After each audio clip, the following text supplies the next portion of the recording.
Thanks for coming. The idea of this presentation that we've put together is mainly aimed at a fairly broad audience, but mainly those that are kind of beginning to umpire or really to work on the foundational basics of what we need to be doing. It'll be quite long and it's going to cover a lot of different stuff. We'll try to go into as much detail as we can in a lot of things to really kind of set baselines for what everyone's expectations are. We do want it to be really interactive and lots of questions thrown at us. We'll try not to go through too fast through it. So if there's anything you have questions about or that we haven't explained enough, then let us know. It's kind of where we're at, what we're about. Obviously, if you're here, you should have some interest in umpiring. It's a really important part of the game, and really, it's a good service that we can all do to give back as well. Some of the best umpires can make really good players as well, so it definitely contributes to your playing if you're a player. It's a whole other perspective that can be really beneficial. So it's a really good thing to get into. So. Umpiring basics. So all of these things, this is actually straight out of the rule book. So it's in the rules of hockey, these expectations that umpires must have. So I'll quickly read through it. So umpires must have thorough knowledge of the rules of hockey, but remember that the spirit of the rule and common sense must govern interpretation. So this is going to be a really big part of what we're talking about. It's all around the spirit of the rule and how we're actually umpiring it, and not just going out there to be too black and white, because it can really, really quickly degrade the game if we get too caught up in the black and white of the rule. That's really vital part of what we're doing. Support and encourage skillful play, deal promptly and firmly with offences and apply appropriate penalties. Establish control and maintain it through the match. Again, it's what we're there for, serves the game, make sure everything runs smoothly. Use all available tools to control and apply the advantage rule as much as possible to assist in flowing over the match without losing control. Again, another really, really important part that we can't lose sight of is advantage as well. And we've done well, it creates really exciting game moments and keep the game flowing really nicely. So, that's something that we need to be really conscious of, is trying as much as we can to keep the game flowing. And at the end of the day, what we're all out there to do is to produce a really good product of hockey, and that's really big in international at the moment, trying to produce a really nice looking product to everyone around, all the stakeholders, players, spectators, coaches. It should be a really nice looking event for everyone. So that's what we're there to try and foster. So, I'll just mention around advantage. If you're umpiring and you're trying to do advantage, it can leak to the point where advantage becomes destructive play and you lose control of it really quickly. Sometimes advantage is the quick whistle, because you go, that's the first offence, and then you play advantage, and then the other one offends, and then the other team offends, and then you've got to blow the whistle and you don't know where to start. Which one is advantage? Who got advantage? So advantage, you'll try it and then you'll know that we want you to try, but when you know that when it goes too far, you go, oof, that just went badly. And people get quite frustrated. So often, the quick whistle is the advantage to clear out the skilled player. They get the ball and go in the game. It can speed up the game and make it a better spectacle. It's a real, you play with that advantage thing, but if you feel like it's getting a little bit out of control and you're like, can I do foot and then another foot and then something else in obstruction, is that advantage? Is that still advantage? Or is someone being disadvantaged? So you quick whistle is often, that's the, you clear it out and let that attacking team keep going. Clear it out and let that attacking team keep going. Especially if there's lots of players around. So you'll play with it and you'll know, and then you'll go, just go back to the quick whistle if you're unsure. Cool, so starting at the start, positioning, where do we need to be? Keeping good umpiring is positioning and movement, being able to anticipate where we need to be, and what's happening in the game. And this is going to be a really subjective thing. Everyone's going to be different, everyone's going to feel comfortable in different places. But at the end of the day, we need to be in places where we can see what's going on. Positioning can affect all sorts of different areas of what we're doing. So the obvious one is being able to see the ball and what's happening around the ball. But positioning is also going to affect your management techniques as well. So if the game is starting to get more tense or fired up, getting closer proximity to the play is actually a really, really good management technique that we can use as well. So getting good positioning and a baseline of that is really vital. So what we've got here, and this is on the back of these pre-match discussion cards, is this is called areas of control diagram. So the basic premise for positioning is a traditional left half position. So one umpire is going to control this half of the field and the far circle. So this is the lighter green area. Other person's going to do the opposite, the darker green. And the basic arc that we're looking after is kind of that left half type arc. That's it at its most basic level. These grey areas are just that, grey areas. It's going to depend which direction the play is going in general. So if the play is coming in towards this umpire's end, in general they're going to have a better view for it than this person. So they'll generally let that go. Same thing through midfield, it's going to vary depending on where the ball's going and what's happening there. Then the same at the other end. Another basic kind of principle that we need to be thinking about is trying as best as we can to stay ahead of the play. Getting caught out is not a great idea if it can be avoided. What I mean by that is if the ball is, for example, travelling down midfield, this umpire really needs to be fairly well ahead of it. A basic rule of thumb is generally on a 45-degree angle is a pretty safe place to be. And so obviously it's going to vary a lot on the game and how quickly it's happening as to how far up we can get. But that's really going to be a personal thing that each person needs to realise how far they're going to be able to venture upfield to be able to get back down here if the ball turns over. Anything to add? We're just going to look at grey areas in the circle. You see how the arrows are going in different directions. If you're the umpire here and you're making the decisions that they come in here, if there's an infringement and you want to play advantage, that's your advantage because it's coming into your circle, and then there might be something that created an exciting opportunity, a goal, a stroke, or a PC. If the player is coming in here and there's an infringement, and this umpire up here blows it on you, tell me how you're going to feel. If you were going to play advantage, that team's on attack, it's going to be really good for the team. It's a tight game of hockey, and an umpire here blows when the ball's going in that way. So that's the sort of thing you've got to be mindful of. On the reverse of that, going out, if this umpire's here, the ball's going out, the defender puts it on the attacker's foot, she's right over the ball, or he's right over the ball, they give a quick pass. We don't want this umpire to pull it, this umpire's going to say play on, because it's coming towards them. And they can see it, it's clear, and there's a good advantage for the defender.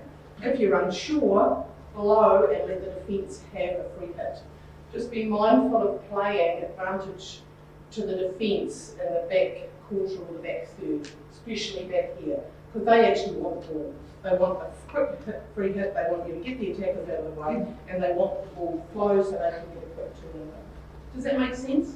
So just be mindful of which direction the game's going, and do you need to intervene, and if you do intervene, are you helping or are you hindering? Because it's about the players, it's not about the umpires. It's about what they're trying to achieve and giving them opportunity to play.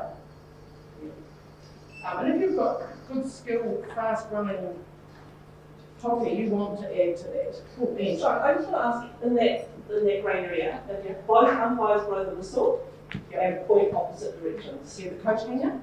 We call it a coach hanger, where got two umpires going like this. So would it be that umpire's end? Should generally will? It should be, It should be the engaged, so this would be the engaged umpire, and this is the disengaged umpire. They should just sort it out themselves, and whoever's disengaged, just put your arm down and say, sorry, I'm referring to Dylan, it's his area, sorry about that, sorry about the confusion, it's Dylan's call. To be fair, some umpires struggle a little bit to go, actually, it's your call, I'm going to refer, it's yours, you know, I made a mistake or whatever, we're on different angles, we saw two different things, or Dylan gets the first offence, I get the second one. It doesn't really matter, we just want the game to get going. Yeah. So we don't need a full coffee meeting breakdown, we just need a quick defer and move on. It happens, and it certainly can happen in here. You know, you'll get a free hit and this one will be wanting to blow it that way, and then the umpire over here might have seen someone's hand deliberately go on the back of somebody while they're giving them a lovely reverse tackle. This umpire can't see the hand, but they can see the person behind can see them move. And so you've got one hit going one way, but it should be going to stop the person. It's going to come down to a communication thing between the umpires. You know, it wants to be done as quickly as possible, obviously. So, you know, whether it's signalling whatever they've seen or yelling whatever, common sense approach, whatever's going to get it done the quickest and fastest. Yeah, that's true. Mobility is the other thing. I mean, you call them stopping points, but umpires should be moving all the time. But there's some certain points that are quite helpful if you're unsure of your position yourself and like where or need to be. Some good places to consider are about the inner lane here, if the ball's over here, and just on there. And then if the game's coming back here, you have another stopping point about here. So you go to there and just wait and see what happens, trying to keep ahead of the game. And then coming into the circle here, unless it's out there, you're going to be able to see 45 all over here, and then the next one's here. So they're just places where if you're unsure to be, these are key places where you're not going to be far wrong. And it's on the far side, either be out here or try and get in a deeper. Anywhere, if you just want a 45-degree angle, any way you can, try and get a 45-degree angle whenever. And there's another thing we talked about, and it's getting caught in the train tracks. So if the game's here and you're straight down the line to it, you'll miss a lot because you can't see. They're just playing. You want to get on an angle as quick as you can, whether it's in or out. Try and get an angle on it and see it. To dive in a little bit more, just because this really is an important part of what we're doing. Just a few kind of examples of where we want to be. So, say we've got a 16-yard hit from down here. As the umpire down this end, I would be happy with anywhere kind of on this side of the circle. So, again, this is going to depend a lot on the game. Again, that proximity can be a really, really good tool if we're finding some frustration, we're needing to try and manage the players a little bit. These 16-yard hits are a really good opportunity to actually get in close and talk to them and just manage that. Then if the ball heads off upfield up here, as the umpire down here, I'm not too worried about it. That's their half. I can still see, you know, it's going to be quite open generally through there, I can still see, but as it moves out, I'm just going to be slowly wandering up here, trying to stay on that 45 with it. What that does, by hanging around in here, is if it turns over, you're already in prime spot. So, to me, there's no point in rushing out after the ball if it goes up that side, because if it turns over, you're just going to have to come back here. Versus, if it comes out this way, you do need to, your first priority is to get wide so that we can see what's happening here. Like Nick said, you don't want to be looking straight up at it. So my first priority is getting wide, and then again it's going to come down to how far you feel comfortable moving up the field so that if it turns over, we can get back down to where we need to be. Feeling comfortable with that? Yep. And so, I'm a bit confused. Are you talking about a 45-degree angle to the ball or the other umpire? To the ball. But in general, if both of you are 45 to it, you'll be somewhere in line with each other. So to the ball, right, generally. Yeah. Basic rule of thumb. thing we'll just touch on quickly is penalty corner positioning. So as the engaged umpire, or down your end, if we've got the goal somewhere there, just want to be floating just outside, and again, wherever you're comfortable. So I tend to be somewhere there, a few metres outside the goal, sometimes slightly further, but always want to be on the baseline, if not just behind. And the reason for that is so that when the ball is being played out here, you want to be looking down that line, so we're watching for braking, we're watching what the drag is doing, there's no double movements, or and we can also see a few of these strikers here for braking as well. And then all we need to do is, as the ball's dragged out, we just turn our bodies, and we're already in position to watch the ball come back in. As a disengaged umpire in penalty corner, we want to be fairly central, or if not central, fairly well lined up with the penalty corner bracket, or whoever's going to be trapping the ball, in such a way that we can see if the ball is trapped outside the circle. That's something that both umpires are needing to watch for, is if it's coming outside the circle. The other thing that this disengaged umpire is watching for is braking with the attackers as well. And again, it's going to depend on the game and the fitness of this person as to how far up you want to come on the penalty corner. If you back yourself that if it breaks down that you can get out and away, then by all means come up further if you're comfortable with it. Trial here. Sorry, on the rare occasions that it happens to me and I ended up standing beside the player, that the team takes the PC from the other side, the unconventional side, the side you're standing on, and I ended up standing next to the person taking it like, oh, I don't know if I'm staying here. But that is it. It's rare, but it's Tell them not to do it. No. Me myself. There's not really a right or a wrong answer because it doesn't really happen. I would be going outside it to again see the braking situation, because if you stand inside, then you're kind of caught between. So you're going to stand outside, and then as soon as it's dragged, just take a few steps in. Would anyone like to have a go at what a disengaged umpire's role is on a PC? What are you looking for? Shot too high? Going outside the circle. Has the ball gone outside the circle? Can you help with that? It's a primary engaged job, but it can help if there's a question, but that should be something that the engaged umpire is checking. But you can help if there's uncertainty. Anything else? Yep, braking, usually the right wing type position, because that's the one player that the umpire, engaged umpire can't see. Anything else? Breaking from halfway. Sorry? Breaking from halfway. Yes? Yep, talk about that. When would you bother to blow the whistle and stop a PC the other end for breaking it halfway? What would generate an unfairness? I got the ball. How far would they need to go before you bother? You know what I mean? If it's a metre, is it going to make a difference? If it's 2 metres, it's going to make a difference. If it's 5 metres, is that going to make a difference? Sam's right. The moment you see them 1 metre over, tell them. You're not going to stop the PC if they've taken a step and it's just over, but tell them. Say, look, the next time we'll deal with it, but just be mindful. But if it's 1 metre, that's probably not going to affect anything. It's a technical breach, but it's common sense. Flow, do we need to? But certainly if they're way back here and then they clear and get to here, they have had an advantage in that way. So it's a little bit of common sense. Anything else you're looking for as a disengaged umpire? If it hits the postie's foot. Yep, so a stroke, potentially. Yep. Subbing. Subbing. So there's about 5 or 6 things for a disengaged umpire. So when I say disengaged, not so much disengaged. Yeah, so you've still got a role to play, but it's a support role of other things happening rather than set play and good goal score and opportunity. So that disengaged umpire comes to the centre of the field.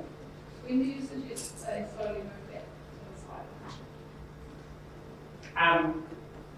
I would be moving back there when I feel that it's about to break down and leave the circle. So I'd be hanging around there as long as I can.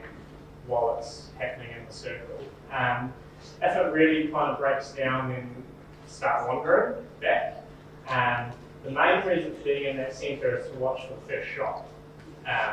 But once, like I say, once the first shot's gone, assuming it's not high and it hasn't gone, you can start to wander. But I wouldn't panic about being out of there because in general there's going to be a lot of players down there. So, yeah. Sometimes it doesn't quite break.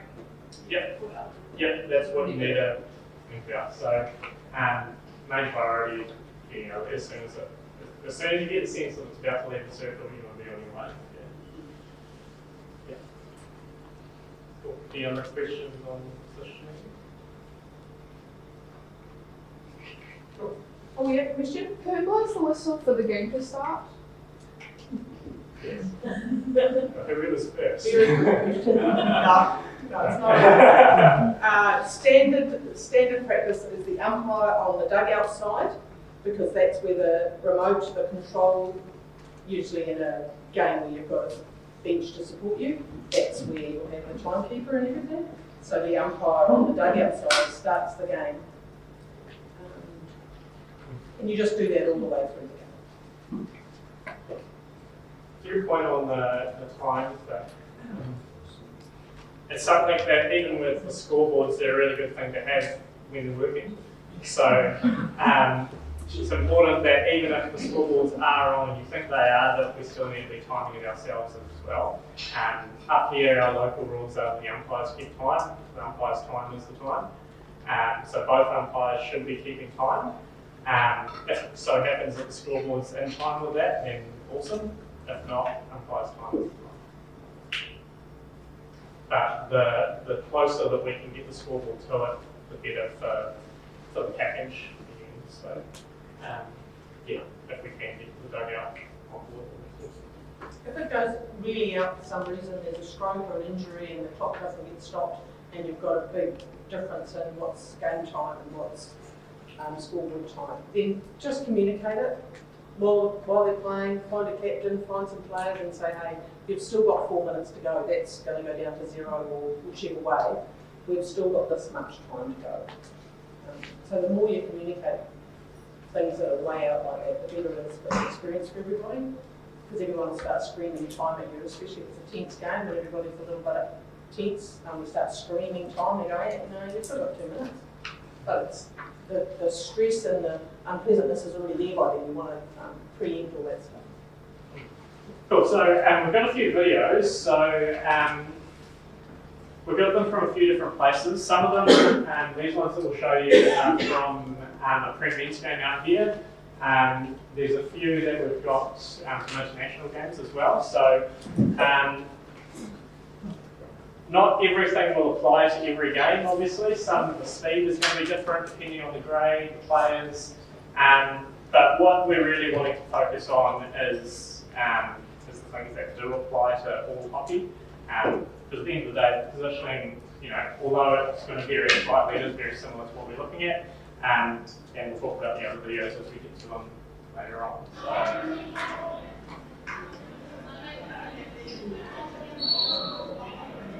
So this is, again, thinking about positioning. You should play again. So again, we can see Vicky's nice and far down, helping. We've got the 45-degree angle pretty much happening. Umpire down here, me is nice and close. You can see what's happening and stepped out. And again, as we go across, I'll wander out to the other side. Vicky's already got on her bike and is down her end, sort of heading her way, so she's nice and ready.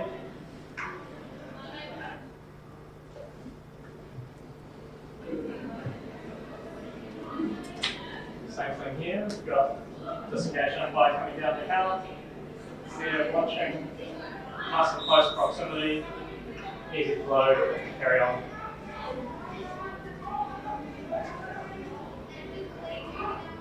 Another example of the game Yes. it's a review, which it does at times.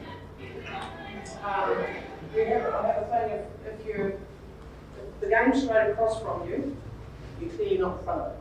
So then you've got to change and let the game go past you and come behind it. And you can still umpire 45 times. It can happen with breakdowns from PCs where there's a team that puts up a structure and they've got two here and one there and then it's just bang, bang, bang, and you get caught because you were there. So you don't stress about it and try and outsplit them, or you're going to shoot yourself. And you're going to miss things. So you're better off to go as soon as the ball's fully, you're square with the ball. It's another train track because you can't see much square, so you want to let the game go past you, and then you umpire behind it. So you can still be close.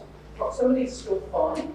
You can still see all of the circle. In fact, you're possibly going to have a pretty jolly good view. That's not too congested. And then you can just go in behind them and blow, and then the opportunity will come when the ball will go off to the sides and there, and you can just pop back onto the baseline. This is a much better option than, like you said, sprinting, trying to keep up with it, because when you're jogging calmly behind, you're going to be able to see a lot more than if you're at full sprint trying to keep your head stable to watch. It's just not going to work. So everyone's going to get caught out at some point, no matter how much anticipation you do. You might do all things right, but you're still going to get caught out. Just look at the pace of men's hockey now and overheads. If the ball's up there, if you're here and there's not a lot of support from here, you can't see if you were on the baseline. It's a really difficult place to umpire because you can see it's not a position they want you to umpire anyway. But the speed of the game means if you're here, you can actually umpire over that way, and this umpire can still come up and support you. So it's around getting visibility, just being aware that you've got to keep yourself safe depending on what's happening and how they're playing and where the ball's going. So you've still got to be very mobile, but really aware, but you can still get really good visibility, even if umpires, because of the speed of the game, sometimes you're really separated. You'd like to be engaged with each other all the time. It just doesn't happen with hockey nowadays. It's fast and you can shift the positioning to what it is now. Overheads are driven that because they're going from one end, they're basically throwing the ball the length of the people position. So umpires are spread out a lot more.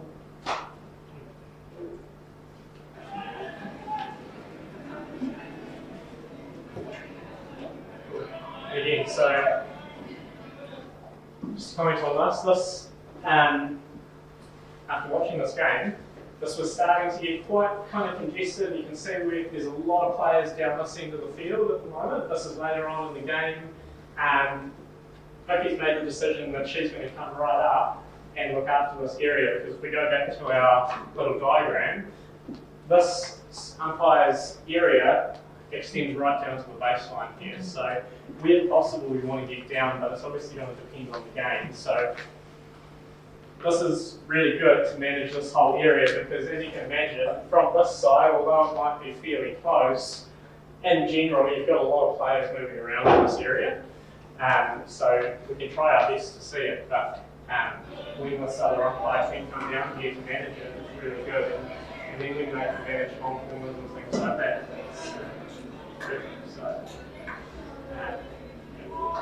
Proximity helps with people that's behaving off the ball as well. People in the circle marking someone, but they're marking possibly a little bit too aggressively, or blocking, or body checking, or whatever. We all play hockey, we know what goes on. So close proximity as umpires helps with their awareness. They know you're there and they're mindful. And you can tell them if you say, hey, I'm right here, I'm watching you.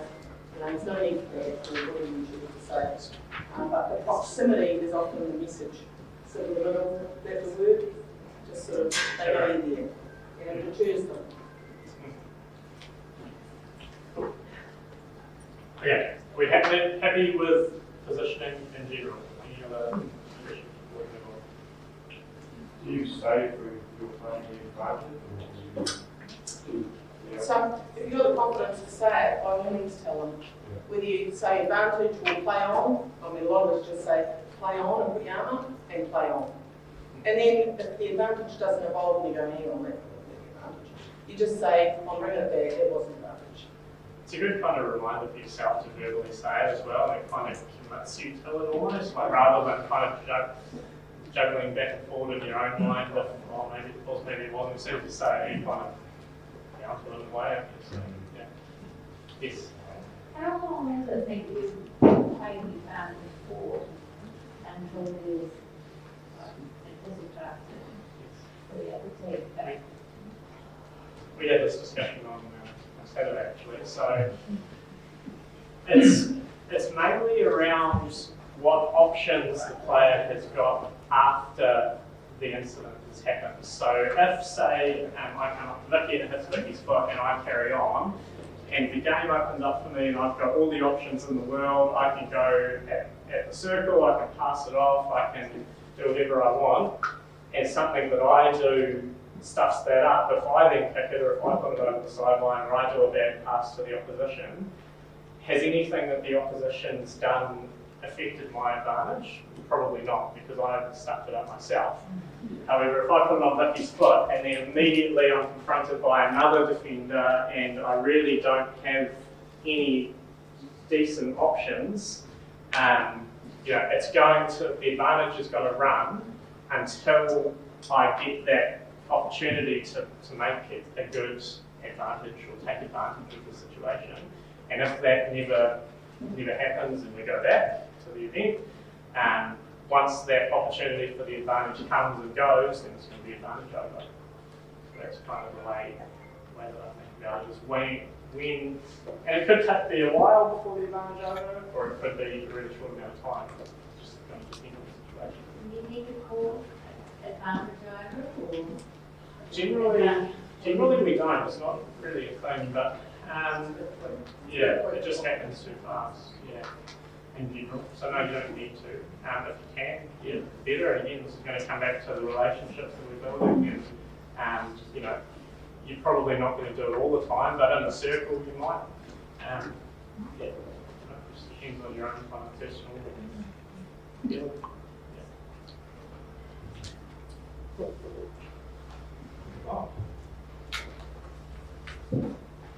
So whistle variation. This is another kind of really good management tool that we have, and an important way that we manage the game. The whistle is our main tool that we're using to communicate with all the players on the field. So to be able to express how we're feeling and how we want the players to be behaving, it's really important.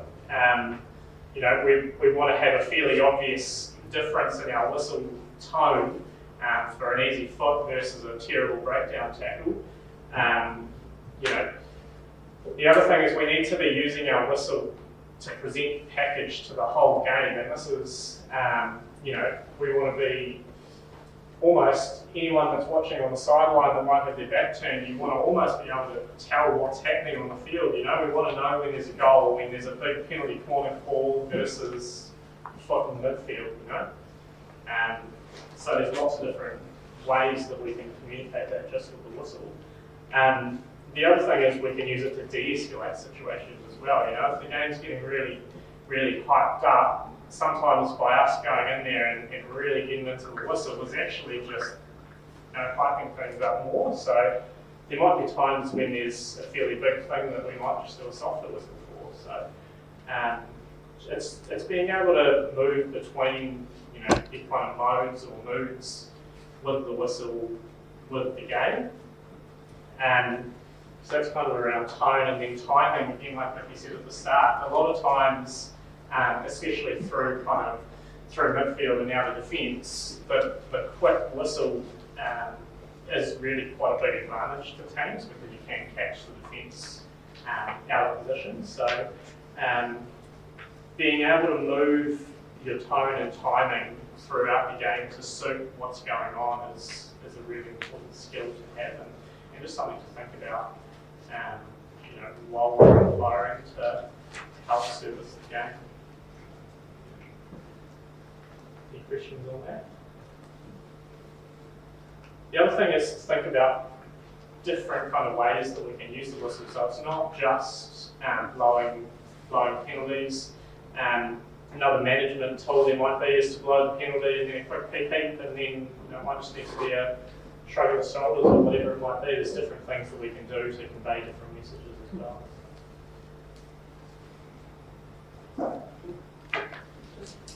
Just with the whistle, you've got to have the confidence to blow it, and blow it loud so everybody hears, because you don't want people playing on and that sort of thing. So don't be, even if you're wrong, you can always change your decision.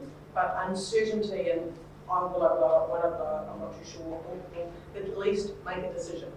And it can always be fixed or changed, and especially if it's a goal scoring one, you know, you can come together with the other umpires, we don't always get it right, and if they're high important decisions, you know, you can come together and discuss it, and as an umpire, then they need a decision. Whatever it is, you need to make it. So yeah, don't be frightened about the whistle. It's being able to hear it and understand what you're trying to achieve. Nobody gets it right all the time, so you don't worry about it. You just do your best.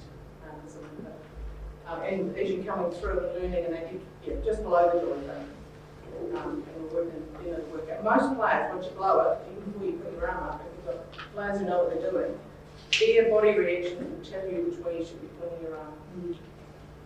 Because they will back away, and you go, I know exactly which way to go now. So yeah, sometimes that happens with a long corner and a 16 and things like that. You're like, crikey, who put it out? But then you've got your ones who go and get the ball every time, and you have to keep taking it over.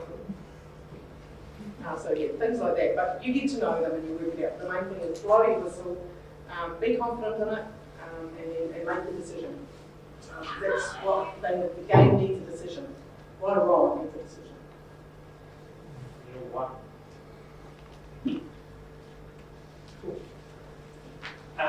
Body language. So yeah, it's another really important part of what we're doing, and another way that we can convey how we're feeling about the game and what if there's anything we're happy with, we're not happy with. Obviously we need to be as professional and neutral as we can be all the time. We're there to service the game and look after it and make sure that it's safe and fair. We're not there to get emotionally involved in it. We're not there to make the game about us. We're there to go about our business, making it safe and fair. The only two things we're there to do. But then we need to be able to adjust our body language to help make the game safe and fair as well. So lots of different ways we can be doing that. We can be, understanding, firm, soft. It can be to do with our signals. It can be softer, really firm. All sorts of different things we can do with our body language, and that's going to be a really individual thing. No two of us are going to be the same. So it's just about trial and error and working out what works for you. But again, always feeling neutral, calm, and approachable, but just conveying the message that we're trying to.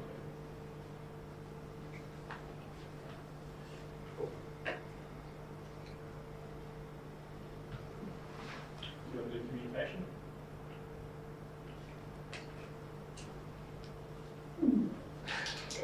Yeah.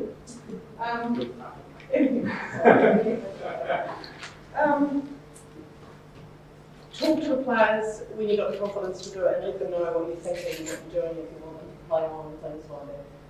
You've got a whistle to talk with, you've got a voice to talk with, you've got your body to talk with. How you're dressed when you come to the game is also a form of communication. You know, tuck your shoes in. It's a key thing when you see someone come with tracksuit pants or socks down and shorts, and people come after their game, but just tuck your shoes in. It says a lot. It says that I'm here, I'm prepared, and I'm ready. It does help a lot, even the co-umpire looking at an umpire. So just tuck your shoes in. It helps.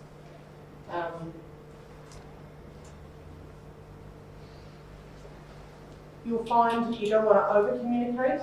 If the game's going well, then just let the game be. You don't have to muscle the game or do anything, but you also don't want to be too quiet and let the game get away with you. So you've got to use all the maturity, all your personality and everything like that. Just read what's going on. You'll spot players running around who might be throwing themselves into tackles, or you see the start of a little bit. Their behaviour is different than everybody else on the pitch. And you can tell, when you start up, you can tell straight away, that person is running around going like a tornado. And they're diving into tackles, or they're doing stupid tackles and things like that. So if you can, have a talk to them. If they run past you, try and have a talk to them and see if you can get back into the computer and suggest to them that they change their behaviour. If it's a sliding tackle and it's rough and it's violent, then you're not going to go and have a quiet chat to them. They need to go and sit down and rethink. So you've got to work that out. The standard of game you're doing, if you know the person, things like that. But you want to be really impartial. Now, I might know Sam very well, he's my neighbour. But if he tackles like that, Sam's going to go something. That relationship, so you've got to be so neutral and so objective all the time. The fact that you know them, because we all know each other in the hockey community. So you've got to treat everybody the same. Once you're inside the white lines, we're all the same. So yeah, just things like that is the key. The card moments, especially the yellow card moments, they'll stand out to you. The greens can be a little bit different. There can be a loud whistle versus a green, and that can be okay, and that's a form of communication you're doing like that. But if it's a free hit that way, and someone else is thinking it's a yellow to the other team, you've got a massive difference. But if you're pointing your arm the right way and you're dealing with the right thing, then that's that. But those are the things you're going to learn. And you can talk to your other umpire about it. You think I've got that right? There's a lot that goes on about reflecting. Should we be talking to them? Do we need to talk to the captains at half time and say, hey, things are getting a little bit tetchy? Or, hey, there's been 3 rough tackles, can you talk to your team at half time? After the break, we're going to be a lot firmer on them. You've had, but there's the warning. Loud whistle, I don't want any more of that. Tells everybody, okay, we know where the boundaries are now. I've had enough of that. You're not doing it anymore. You're trying to eliminate it out of the game. It's not just peep and then it comes again. And there's another bad tackle. Peep, there's another bad tackle. Peep, there's another bad tackle. Until someone gets really frustrated and it's a close game, and then you've got people pushing, things are getting out of control, thinking they have to take it into their own hands. So you want to go, I'll give you a loud whistle once, but the second time someone needs to go something. Because it is adults you're umpiring, so we want to treat them as adults. And for whatever decisions they make on the pitch, then there'll be a consequence. So that's what we're going to do, communicate. A lot of times, if they've just got a little bit hyped about something, a quick word often fixes it before you have to cut. But you can't be doing that all game. We're not their mother. There's a bit of a difference. But often a quick word works really, really quickly. If something's happened and someone's been pushed over or something and they come back and fly out, a quick word can usually calm them down. Any other questions on that? Yeah, just those 2 photos. Yes. We encourage that, or are they good examples for umpires? Subjective. Okay. Probably going to fix your You notice one thing? That's the players coming up. We have some here that like to sidle up beside you and be your friend and try and convince you the decisions they would like you to make. And they're often the stronger personality players. And they come up and want to remind you at quarter time and half time how you should be umpiring. What are you going to do when they do that? What's your plan? Yes, social distance. I think you're allowed an orange to Yeah. And do you just say, look, now's not a good time? This is better than probably some alternatives. I'd rather that than getting chased down the field. Yeah. So there are. At least they're having conversations. Like this one, there's obviously deep in thought, but yeah. Yeah, and yes, it depends on what it's about, whether it's just a good result or whatever. Yeah. It can be very disconcerting for the opposition. Yeah. To see you cutting the players and they just get it out. Like people come up at quarter time, half time, and I'm going to go, oh, this team's doing that, and this team's doing that, and can you stop that, and can you look out for this, and that's part of it. But you just listen. Don't, if you've started to umpire, unless you need to change something for safety, if you've started to umpire a certain way, and that's how you're pulling feet or things like that, if you then change it after half time, what's that going to do? So you want to be consistent, because then the players of both teams can adjust to the umpire. But if you keep changing it, what you're blowing, that is really, really confusing for them. Because players will just adjust. If an umpire is going to blow feet or obstruction this way or whatever, then they will adjust, because that's, so you want to stay the same. The only thing I'd ask those people and tell you which way to point the ball and everything else, just remind them that it's a hit to the opposition, can you call that as well? Because that's the difference with an objective person asking you. Yeah. Cool. Anything else? Yep. So, this 45 seconds in taking a corner. Yeah. Which umpire takes the 45 seconds? We'll get to it. Okay. Give us about 3 slides, I think. Any others? No? Cool. Control versus management. So, they're quite different to their meetings and our approach that we have to them. Control is just that, we're really controlling the game, so we're doing that by free hits, cards, things like that. Management is the preventative side of it, more preventative, so we're getting in there, our communication, our body language, all of those things, are management techniques. We're wanting to try and do them as much as possible to avoid having to go to control. So this is, again, a really important way that we look after the game is moving between control and management. So, the main kind of part of this that we want to talk about is the control part of it, and looking at personal penalties, so cards, green, yellow, red, versus your team penalties, and just kind of have a general discussion around what the feeling is for that. Something that I've kind of noticed or heard around bantered around hockey is that we can't have a team penalty and a personal penalty. So we can't have, for example, a penalty corner and a card. Not sure at all. Sometimes there will be the times that you need a personal penalty and a team penalty. You just need to consider what's happening in the game and if both of those things are warranted. So an example of that might be someone not being fired outside the circle. It's going to vary a lot depending on the situation. So if we're in here, for example, and we've got the free hit that's just inside the 25, and there's one defender that has a little brain lapse and decides they're going to tackle before they've gotten 5.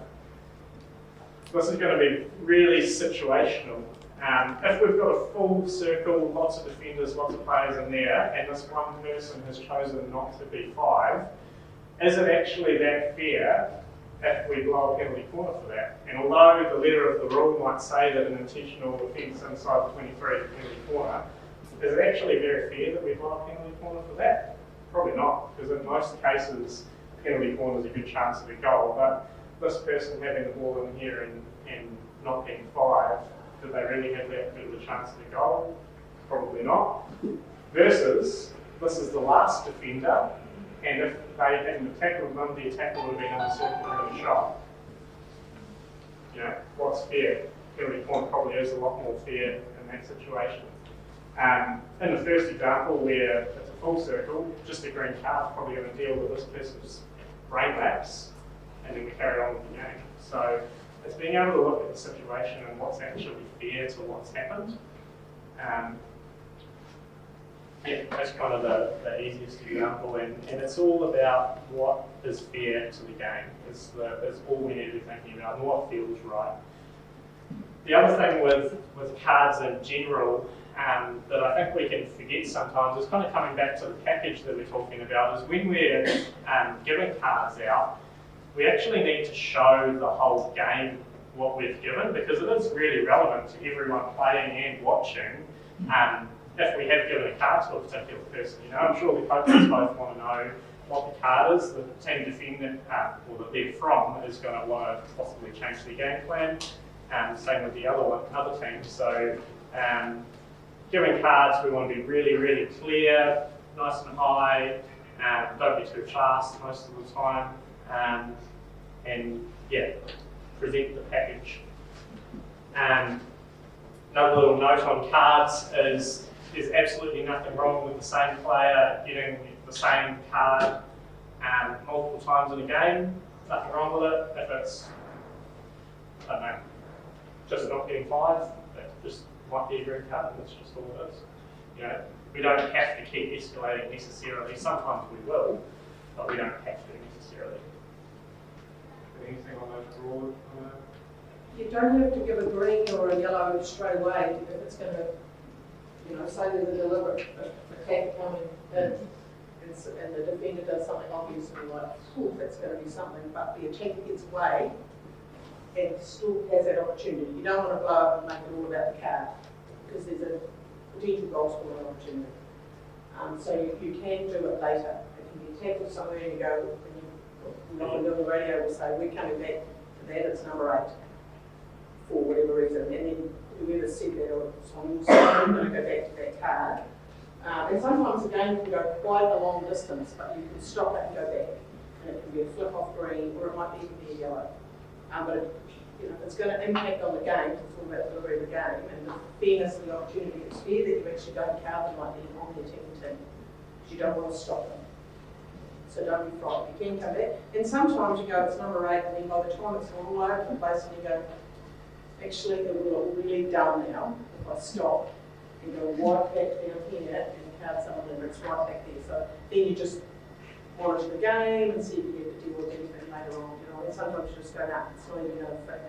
You might manage it in a different way. You might just have Catch up and they run past you. Sorry, me again. I don't have the SIM cards, and I think sometimes I let that. I haven't got it, so I can't show them. So, you know, I think so. I've just always wondered if Northland, I don't know, would be setting that little box or something, or just should I just go and get a set? Because I literally think I've just never got one or anything now. So, and I do know that when I do umpire now, I don't have them, so sometimes I think if I did, I would give the card. But so I just, you know, like maybe talk to them about it. And I sometimes think maybe it's a species That's a my really good question. my house. I think it's about point, especially Really the good. fill-in club umpires that we're just doing. Sorry, say that again. I think it's a good point, especially the Yeah, no, club umpires that we're just going to do it 100% randomly. agree. It's a We're not going to combine. You don't have those, you know, you don't want to go. Totally get stuff. Come up with a solution. Yeah. It's nothing stopping you from sending someone off Yeah, without, yeah. but it is a lot easier with them. Right? Yeah. Noted. Cool. So, what I was wanting to do is make this nice and interactive and go through some kind of examples of situations or things that happen that might warrant some of these cards. Something I'll note before we get into it is these are the 4 options that you have for personal penalties. No variation whatsoever. Green, yellow 5 minutes, yellow 10 minutes, red. Right, so Yep. So, I don't know what's easiest. Do we go through each one or just throw some situations in? Green card, what's green card for? Okay, 5. Yeah, it's just a situation. But yeah. Yep. Terrible tackle. Break that down, yeah. So, Bad tackle. Right. and in my head, for as far as tackles and green cards, for it to be a green, it needs to be not physical at all. It's mainly hacking, like you know, your general kind of rough tackle, but not physical at all. Yeah, for it to be green. Halfway up the stick. Yeah. There, but it's just stick. But it's lack of skill, intentional, clumsy. It's not helping the game. Do we want to eliminate it out of the game? You betcha, because if you don't, your game is going to win. Badly, and you're going to end up like bigger things to do with. So you want to get those in. No? So, tackle, but not physical. Cool. Anything else for green? Deliberate foot. Any green, any other suggestions on a deliberate foot? Yeah,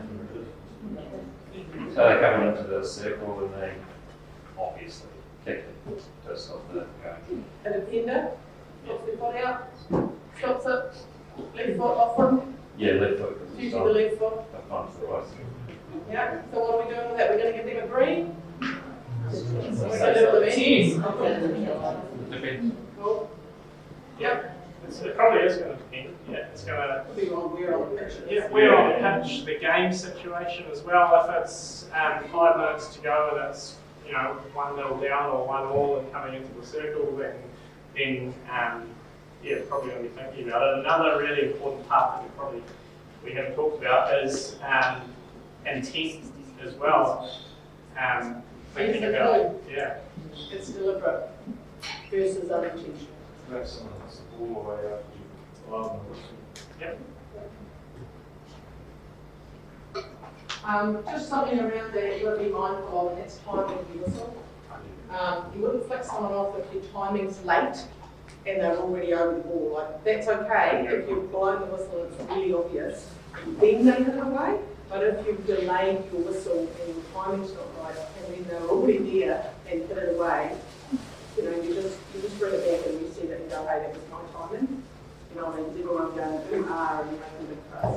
Then you just bring it back. But that's around your timing and your whistle, so just be conscious of it.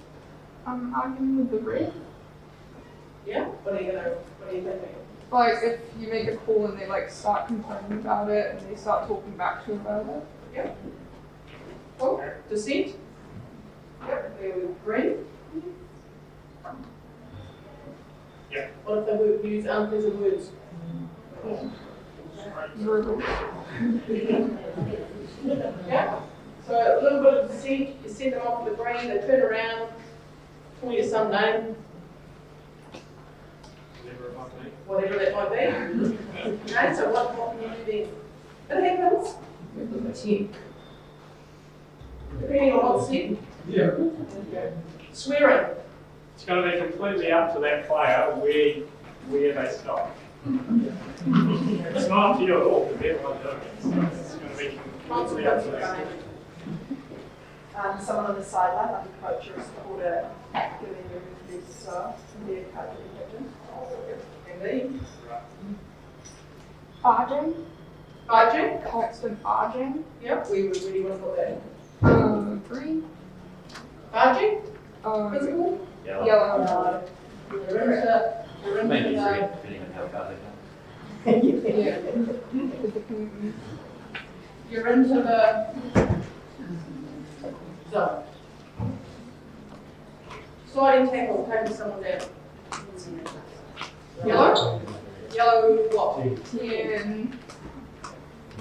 Sliding tackle, taking someone down. Just on this sliding tackle taking someone to ground, this is non-negotiable. This is safety, this is sliding tackle, bring someone to ground. This is it. This is not situational. This is 10-minute yellow. Yeah, All the up all the others. yeah, No matter where safety. the ball is.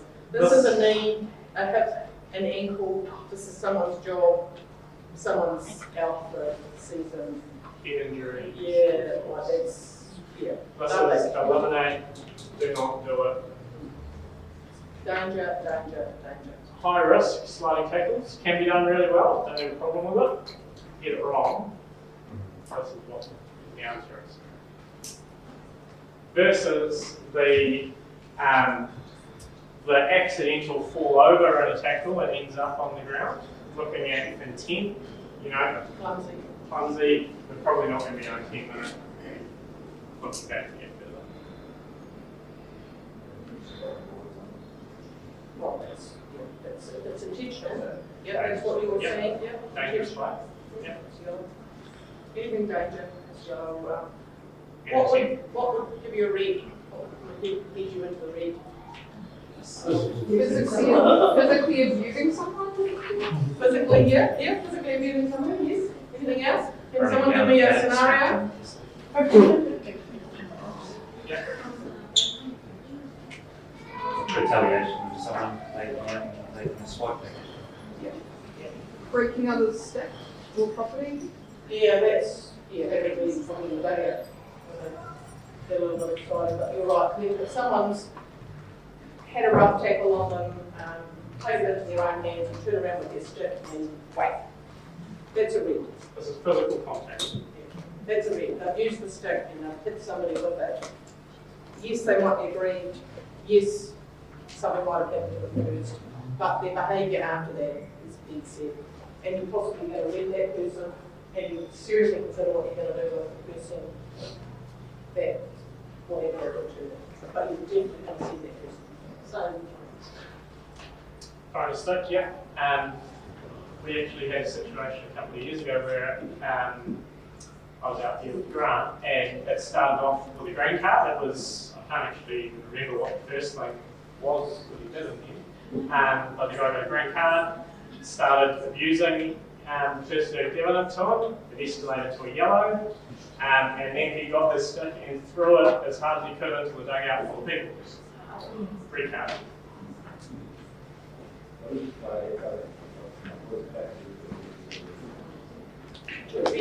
oh, yeah, the salt.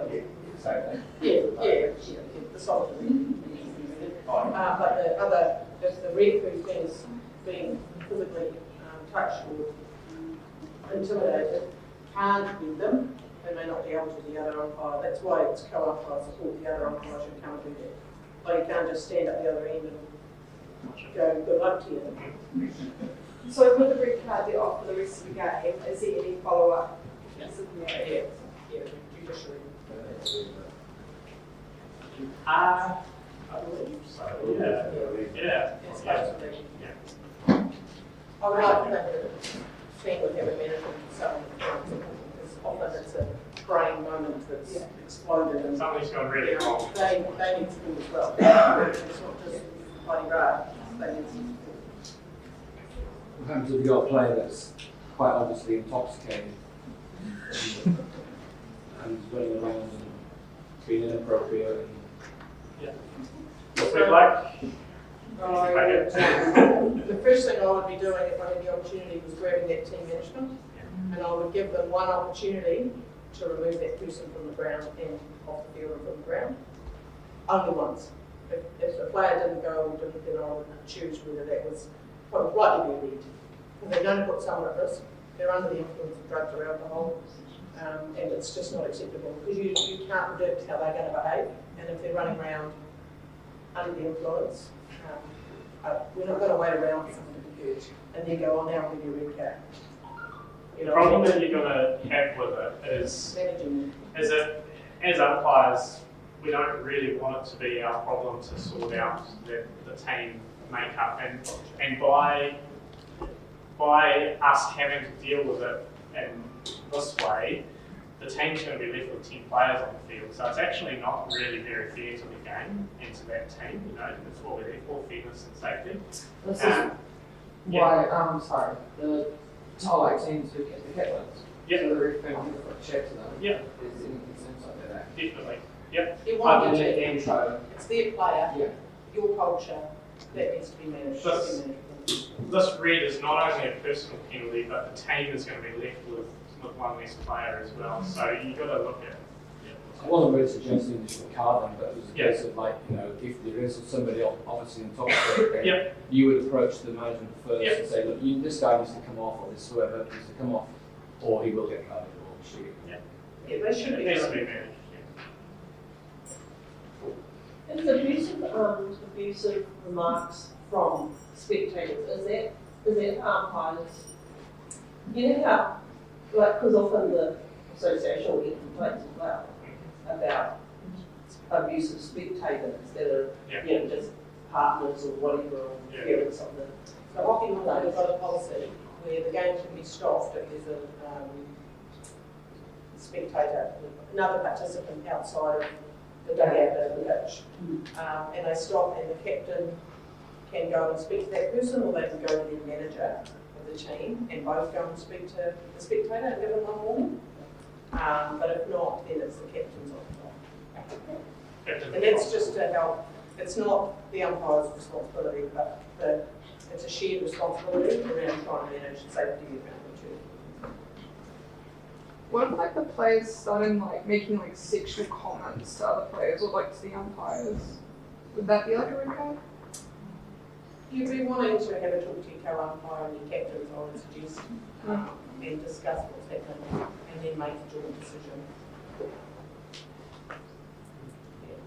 Cool. You would want to be sequencing some people to make those. Right, we'll keep it moving. So we've got a few videos that we can have a think about and discussion about.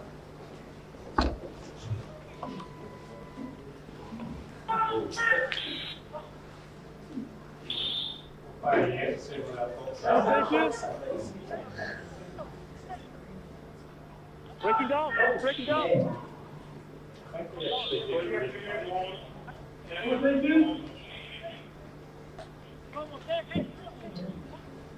Breaking down, breaking down.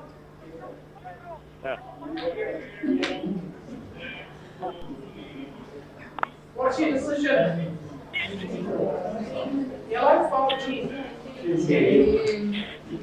I'm just going to teach you to see it.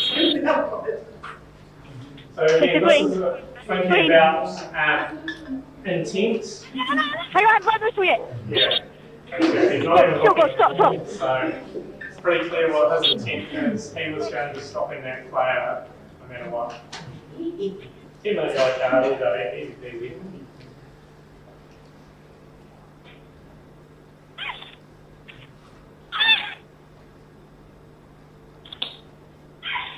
Did you see her push her? Yeah. I thought she pushed her. Sorry. She didn't fall herself. Sorry, she didn't. I gave a corner because the ball wasn't near her. She was running to collect the ball. She just passed her.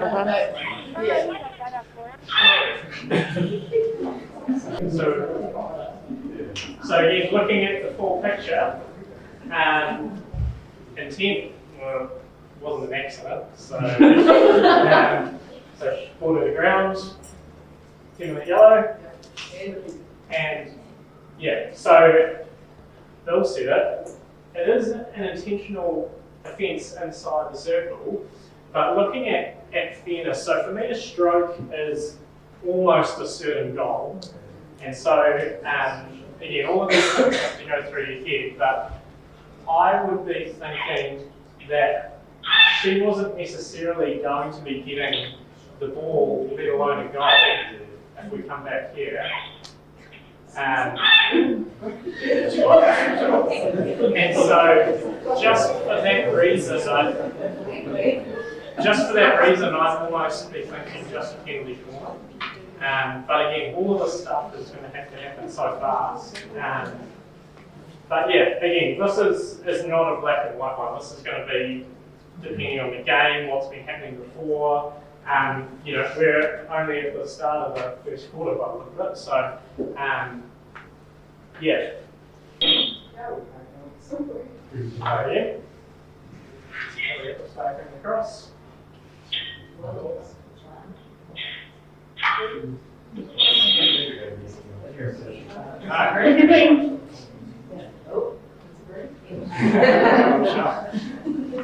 So again, this is a good advantage because she's still got the ball after the first one, so she keeps going, so why stop the game? Let her keep going and see what happens. Someone said it over here, she is clearly not in a very good position to be making that tackle from the start. An important part of the rules around tackling is you need to be in a body position to be able to make a tackle without contact with the other player, which at this point she's not. And again, she's run up. So, what are we thinking? Just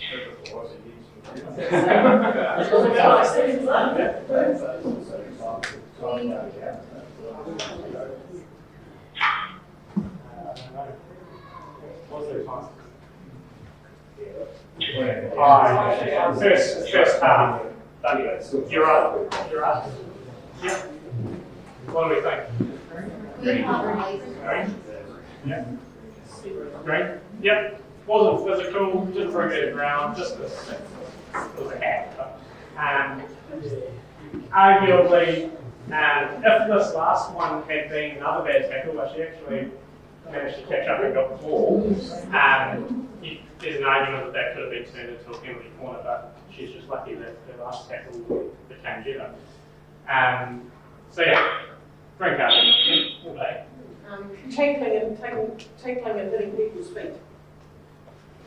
What's your decision on that? Is it an infringement? Without getting the ball. Without getting the ball. Yeah. Is it an infringement is my first question. You're playing someone's feet. Yes. What's the risk?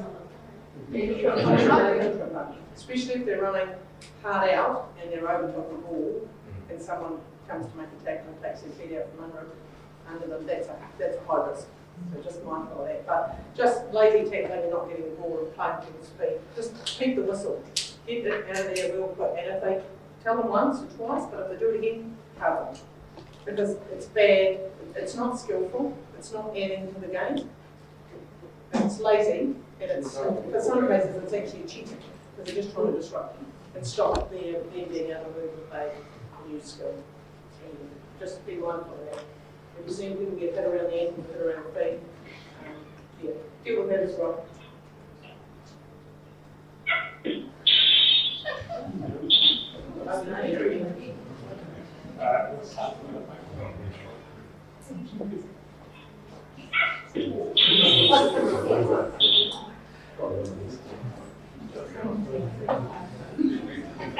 It's a hard risk. It's a risk of the shoulder or a...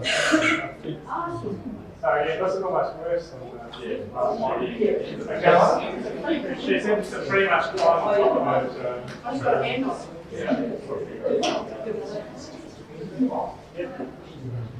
Physical. Who's in the best position to see this? Yeah, no. The other umpire, you often see this from the other side of the pitch. Because the umpire here is watching the ball and what's happening around the ball. Yeah. And so what happens is you see it behind the big hand go on the back and you see the person pushed and then you see the tackle. Unless she's behind. Oh, she's behind. Sorry, she's going to see. She's been caught already. She's behind. She typically should be. Yeah. Sorry, I saw you doing that one.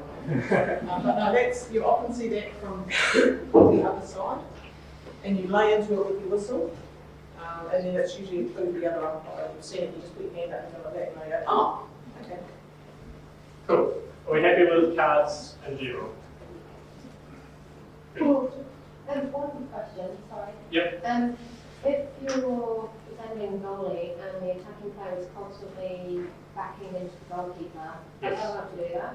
No. And if they constantly do that, you can cut them. I'd be managing it before it gets to that point. As a goalie, I just get them to shove it back in the direction that they're on there. No, they can't do it. Once it's been seen or noticed by the umpire, we should manage it. If it carries on, then yeah, we're definitely going to escalate to that. As an umpire, I love it when a goalie will tell me things, secret squirrels. So yeah, the more that can happen, because then we can be aware of it, because we're not always watching.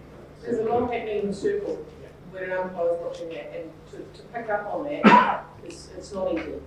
And that's what experienced umpires pick on it. But if someone gives you the clue, you can watch when it comes in.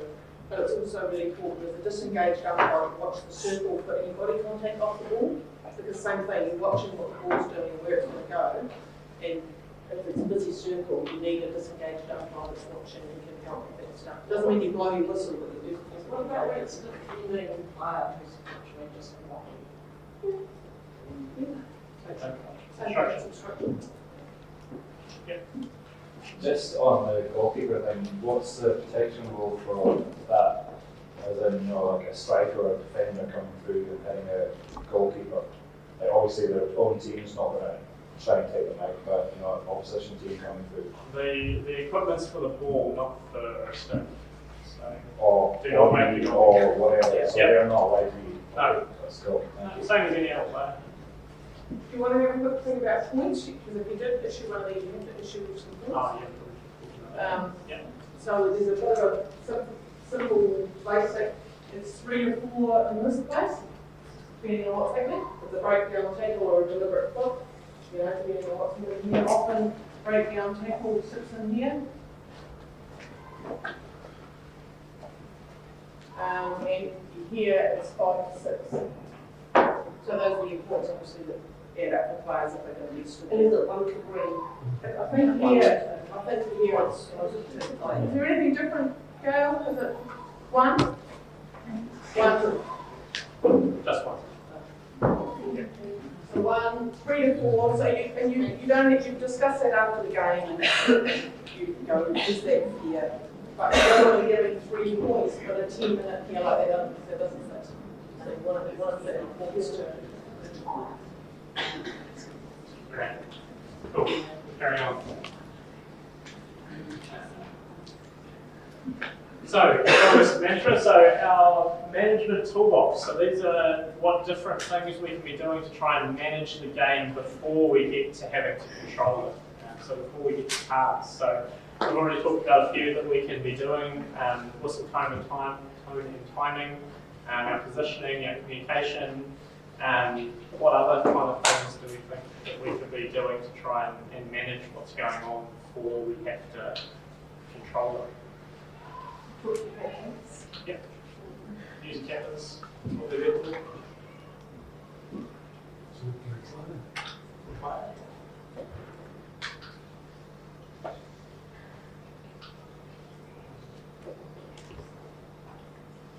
Proximity, getting really close.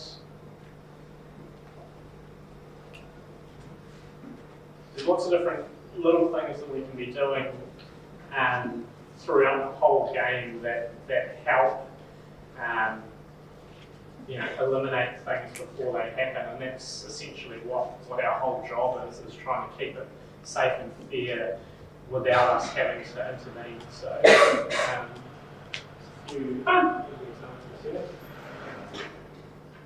Well, if you agree to it, yeah. Right. Number 4! Number 4!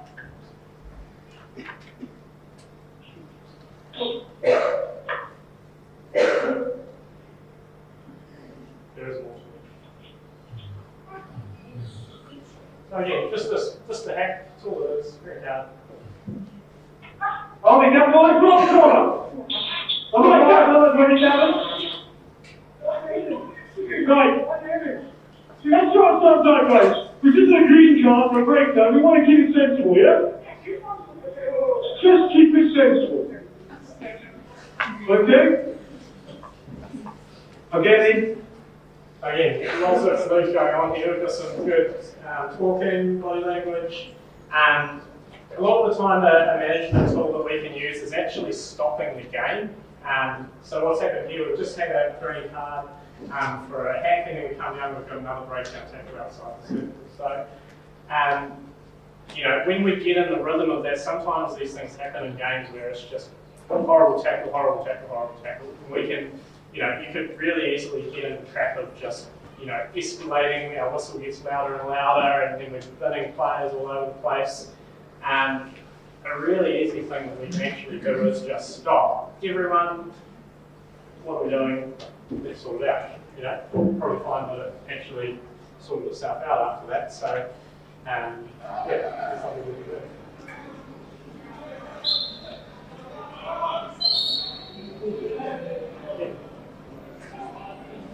Another easy thing that we can do. So, free hit, let's just tap the ball away lightly, nothing major, you're still able to get it. Nice little easy management technique, just another little blow on the whistle. Lets him know that you've seen it, makes everyone aware that you've seen it, and you're there, but doesn't need anything more. Doesn't affect the game. Happy days, move on. yeah, good thing. Watch these two guys. Guys, settle down. Okay? Listen, I'm talking now. Settle down. Okay? Just take it easy. I don't want to think about something be stupid. I don't want to. Yes, easy. Raise a message, do something, might stop it.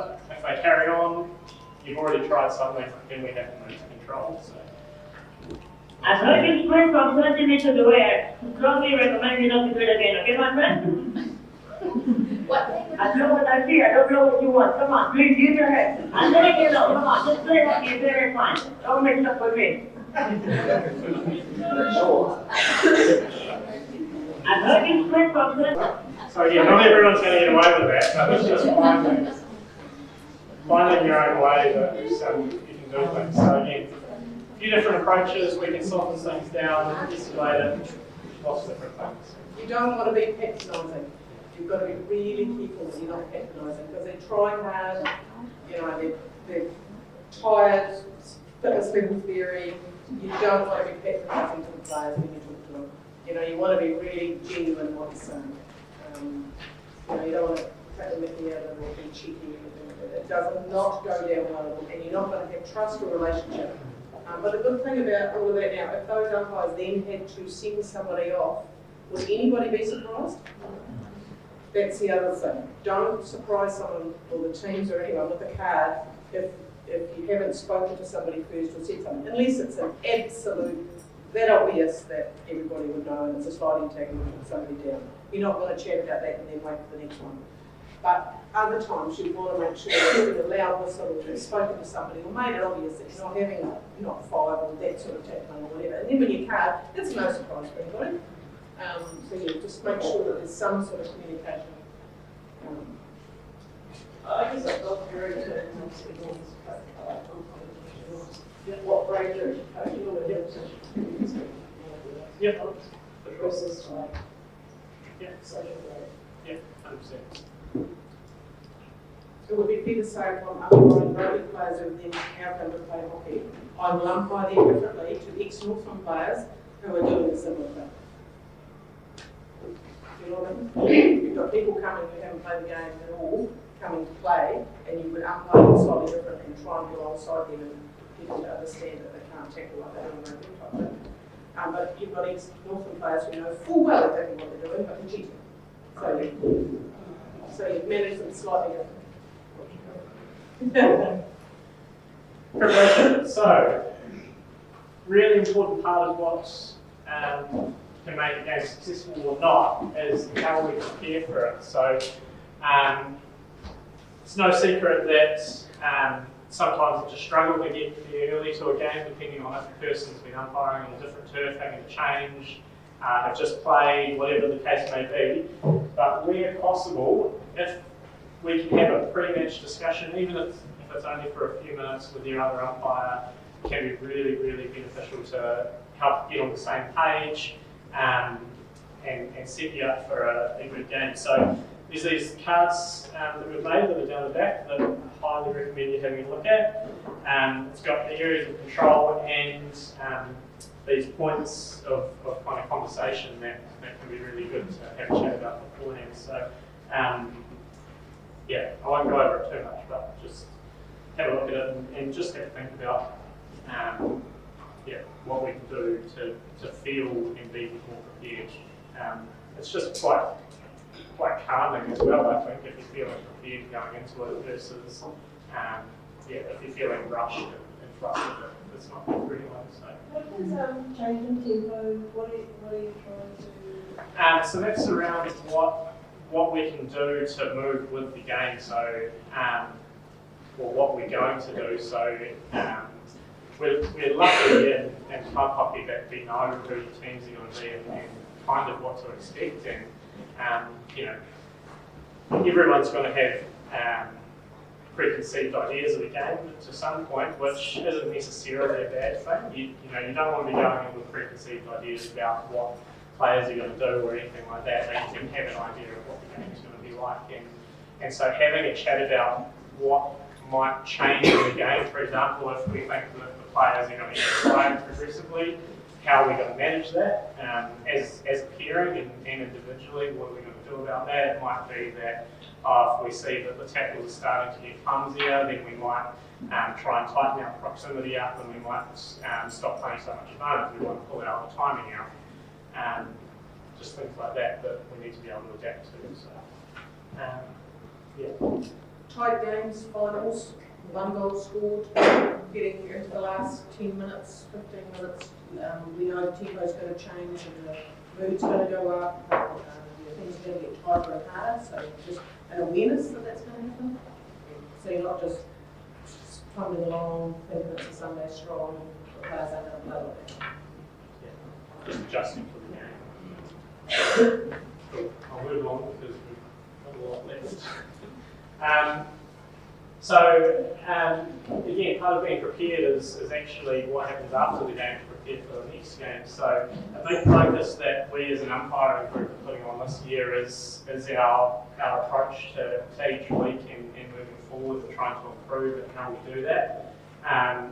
Debriefing, really important part of what we do. And it's really easy to go out and umpire a game and walk off and forget about it and not think about it again, but it's not going to help us improve at all. You know, it is really important to whether it's just by yourself to ponder it later on or the next day, or call the person that you umpired with, or one of the players or the coaches or someone who watched or whatever it is, just to reflect on it, things that went well, that didn't go so well, what could we do better next time, to try and improve what we're doing. So really important focus that we're putting on our umpires as a group, but we want to involve as many people in it as we can.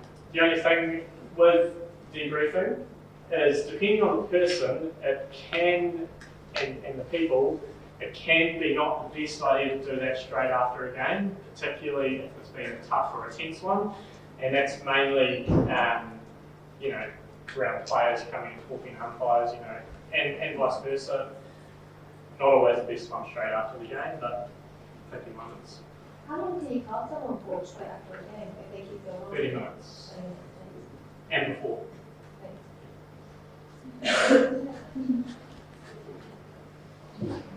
Cool. So again, more around mindset. There's a lot of different people from a lot of different backgrounds, all involved in hockey in different roles. Something that we all need to be mindful, particularly as umpires, is everyone's motivations and goals for being there and what they're doing. So, like we've talked about, the reasons for the Prems being there and playing are possibly going to be quite different to the Div 2 and the reasons for them being there. And we need to be conscious of that as umpires, and the way that we manage the game is going to change depending on that. A lot's changed in the last couple of years as well, kind of people's tolerance levels and ways that we do things, kind of the climate that we're in at the moment. So just being calm and thinking about what we're doing, because what we do has such a big impact on the game, or it can have such a big impact on the game, particularly if what we're doing is not helping. These few things here, being professional, approachable, understanding, and supportive and prepared are really important to help have a successful game. Cool. Power on. Yeah. Cool. So these two aspects, keeping the game safe and fair, kind of talked about a lot already. That is all we're there for. Only job, keep the game safe and fair. How we do that is protecting skill, increasing flow, eliminating dangerous play, and thinking about how the game's being presented. Everything comes back to those two things. I think one of the things when you start umpiring, the nervousness comes from thinking you have to get 100% of the decisions right. So you're not going to. And when you start out, you don't even worry about that. Just make a decision. If you see it, love it. If you're thinking, was it or wasn't it, don't blow it. It's a real simple thing. If you see it, love it. If you are unsure and you start thinking, was that a foot, was that an instruction, was that, don't blow it. And if you just do that, you'll be fine. And if it's an aerial ball and you're unsure which way to go, but you know that that ball's in the air and it's going into a crowd, it doesn't matter which way you point your arm. What matters is you blow the whistle and you stop it going into that crowd. It's just safety. and then you can have a little bit of time to think which way. But often if it's gone up by one team, you give it to the defence. That's just a key thing to do. Safety, especially at the grade of the umpiring, is the most important thing. So just remember that. But once you start umming and ahhing in your mind, just don't blow the whistle. Just say play on. Because you know, I mean, it's going to be too late anyway. If you can't play an advantage, you're not going to go the quick whistle, so you're in no man's land. So you just.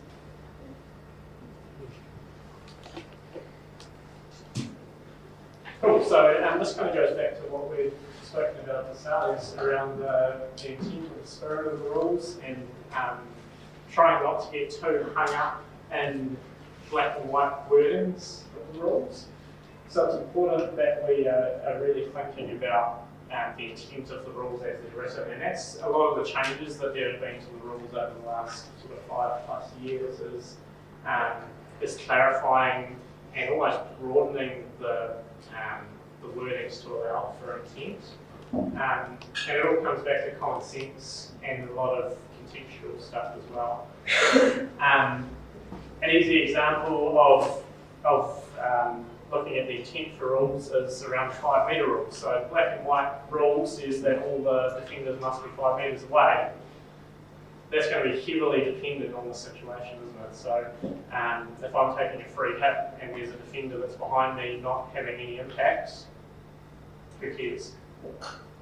Versus player that's in front, clearly not 5, going to have quite a heavy impact on the game. So we're trying to create fast and exciting moments with as few stoppages in the game as we can. So as much, if we can have the game play on as much as possible, the better it is, the more exciting it is.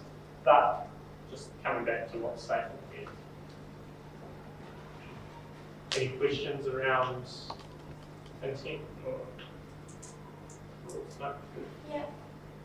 Yep. So, you blow for the penalty to happen to go forward. Yep. So what happens if the defender, they, because you've seen it in the games, they chase the person but they actually engage with anything. Yep. What's your call? Yep. Especially in that 23 kind of area going into the attack. Yep. For me, it's about if they're influencing the player with the ball while they're tracking. So if they're say coming in here and the free hit's somewhere around here, if the defender tracks on the inside at all and pushes them wide, they've had an influence. So I'll be dealing with that, however that might be, and that's going to go back to our other conversation. Versus if they're following behind, not impacting, I don't have a problem with that, because they're probably, in most cases, not going to overtake, generally.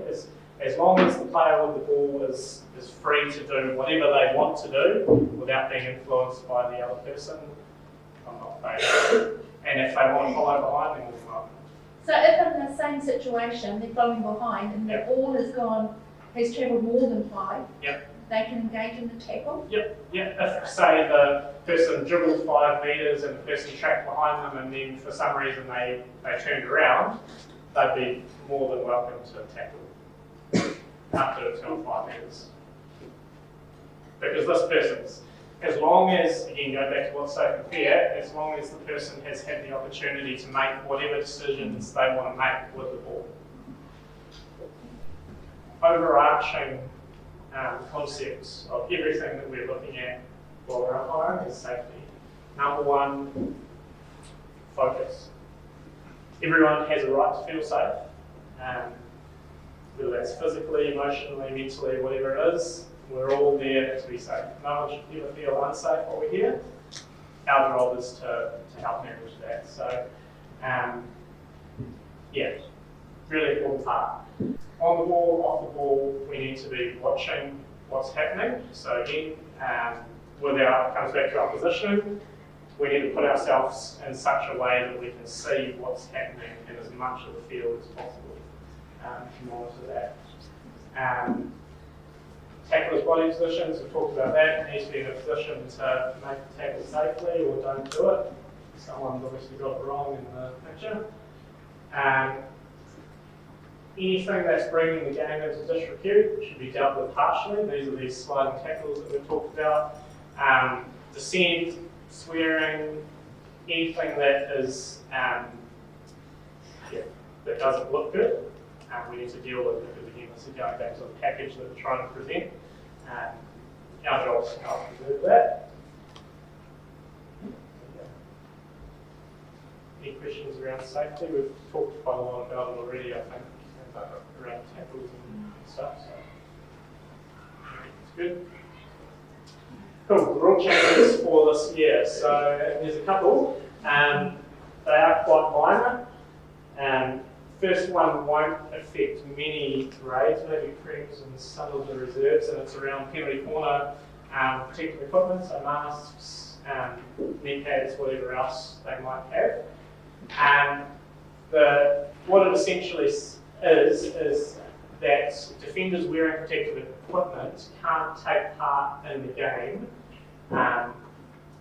with the equipment on after the penalty corner is broken down. So as soon as there's, say, a free hit out to the defence in the circle, if the defender is on the ball, has the ball in their possession with the equipment, they are allowed to quickly take the pass, not an auto pass, and then they have to remove the equipment straight away. As soon as they have a chance, any chance to remove the gear, they have to. That's essentially what it is. What's the penalty for saying that we're in the right pass in the circle with the gear on? Is it like we said? Yep. There's really nothing else that can happen. It's really outside the circle. Yeah, it's outside. Yeah. Yeah. Allowed outside the circle. Yeah. No, you can go outside the circle with your piece of gear on. Yeah, as long as you take it quickly. If you're already on the ball, then it's, It's to keep the game going. The idea is to keep the game going and not penalise them for wearing the gear for safety. So they can give a pass, keep the gear off, they can't go outside the 23. Yeah, if the game doesn't break down, so there's not a free hit, and they just happen to end up with the ball and they're dribbling out of the circle, they need to get rid of it before the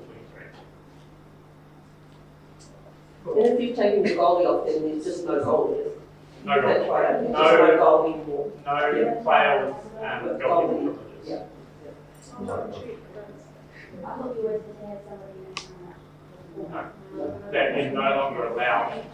Yeah, so just to clarify that, there's no longer a player with goalkeeping privileges at all allowed. You either have a goalie and full gear, or you have field players who are only allowed to wear the face mask and gloves and knee pads. Yeah. And you can substitute a whole jack on For sure. Yes. Not a penalty. Cool.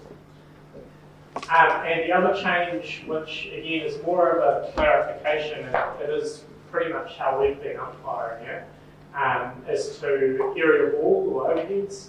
So the rule change, or the way that it's been written into the rules now, is that an opposition player can intercept the ball as long as they are outside of playing distance from the receiver. So if Vicky's overhead the ball to me, I'm getting ready to trap it. An opposition player could come in front of me outside of playing distance, which is generally about a metre, and intercept the ball as long as they take it away safely. So like an aerial interception. Which again shouldn't be too much of a change because we have been playing it like that. The main thing here is safety. If it's not safe, well, that's all we need to think about. If something looks wrong, feels wrong, well, easy as that. Especially with aerial ball. Cool. We happy with that?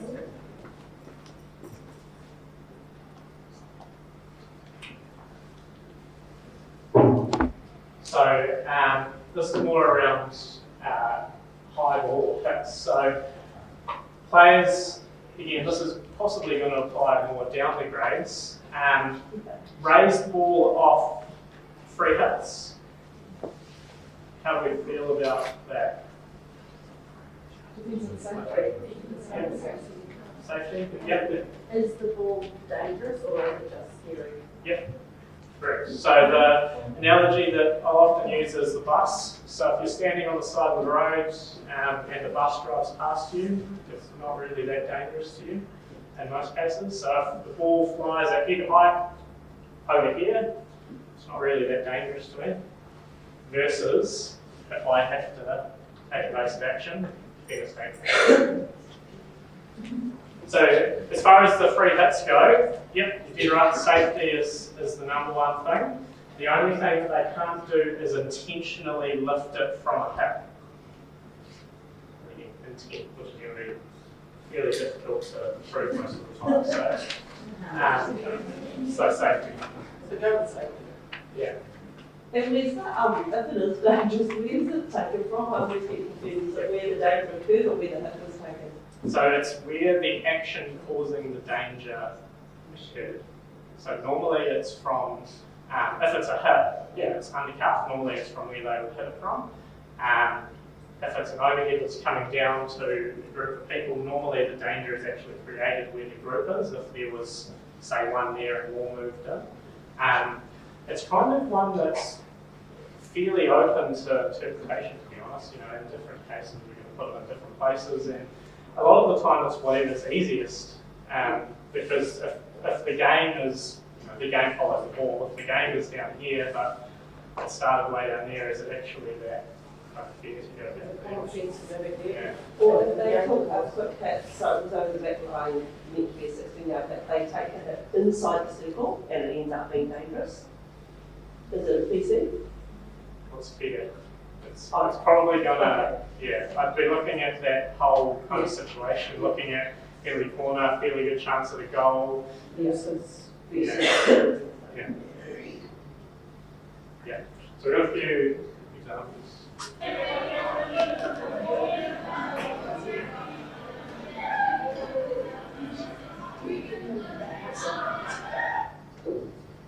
Again. Deflection. What's my player receiver? One more time.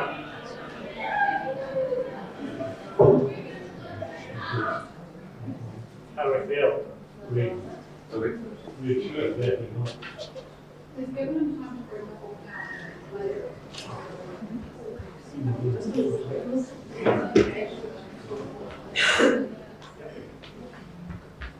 So again, going back to kind of the intent of the rule is around safety. So the whole idea of 5 metre circle or the exclusion zone is safety. It's to make sure that whoever's receiving the ball doesn't have pressure because they're going to, you know, you shouldn't feel pressure. In this case, I would argue, and if we come back slightly, that the boys' high player didn't seem to feel like he was under much pressure when he received it. He had time to trap it, bring it down. Safety was okay for me. I would have preferred that Springfield were maybe another step back, but in this case, it hasn't really affected anything. The boys' high players had a chance to trap it, receive it, get it under control, and then he's, you know, he hasn't got pressure from in front, he's got options of where he can go. I'm pretty comfortable with this. Yeah. But you could blow it and that's fine. Yep. It's the intent, the game, are they being responsible? Do you actually trust the players as well as the players wanting to trust the umpire? Do you actually build the trust of the players, and when you trust that they're going to play properly, you can sort of get all your control and your management and just ease off a little bit. Yeah, you'll find teams and players that you can trust. And once the trust is both ways, the game's just evolve.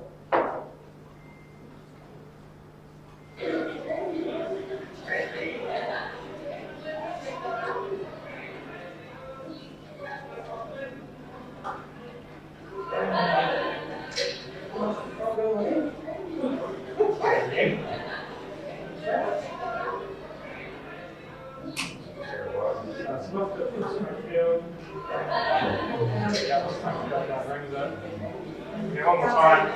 So So it's lifted by Springfield, so the other Springfield player to attack out.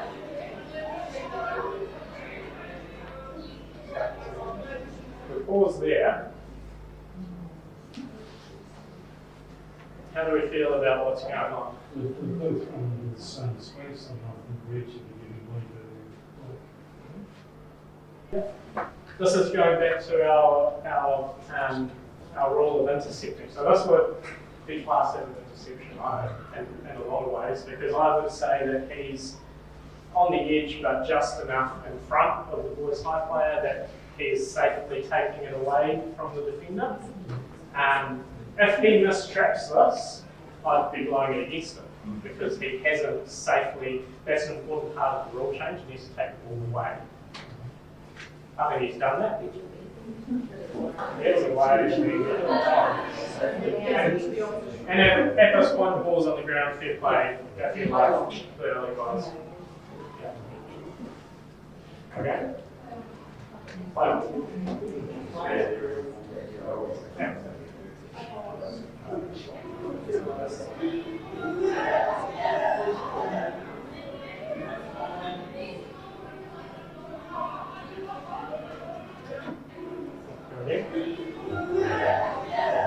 It's off boys high, comes down. Springfield guy half tries to get it and realises that he's not going to. Leave it.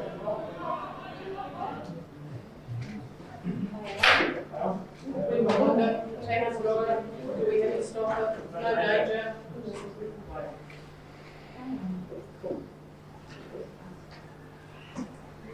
Alright, are we happy with aerial ball? Yep. I've seen sometimes when shots have gone into the goal quite high, Yep. and people have actually had to duck to avoid it, but the goal's been allowed because it's a shot on goal. But does the safety rule still not apply? Yes, safety applies everywhere. So pretty much a good sound rule of thumb is that the shot in the circle, and there are players here, and it's in the air. Is it dangerous? Still dangerous? Yes, it's a shot at goal. Is it still dangerous? It's in the air. Yeah. Cool. So you go. It's danger still applies. If there's one, and there's a high shot, and they're within a metre, are they realistically going to get the opportunity to get out of the way? Within a metre of a high shot? Safety still applies. Okay, shot, goalie, one player, shot at goal in the air. This one has to duck. Have they had a chance to see it? Yes. Is it a shot at goal? I would play it low, because they've had time, and it is a genuine shot at goal. The other thing is the choices that players are making as well is this person's chosen to stand in front of the goal. There's a certain expectation that They know that you can take it. that's where the opposition are going. Yeah. So it's a little bit of common sense, and although it's safety, it's if that's how we were going to blow it, that this was dangerous, then it'd be pretty easy to fill your goal up with your players. So look at the distance from the ball that people are, and they've realistically got an opportunity to get out of the way. Safety still applies. You can't take it away just as it's a shot. Rule of thumb is there's about a kind of 3-odd metre ring around the goal, that if you're kind of standing in there, there's a certain expectation that balls are going to be getting that way. So you kind of assume that, and that's why you've got the person in the pads there. That's for the umpire as well as standing in there that gets the player across there. There's an expectation that's coming. So that's just a general way to have a look at those. Safety still applies. Happy?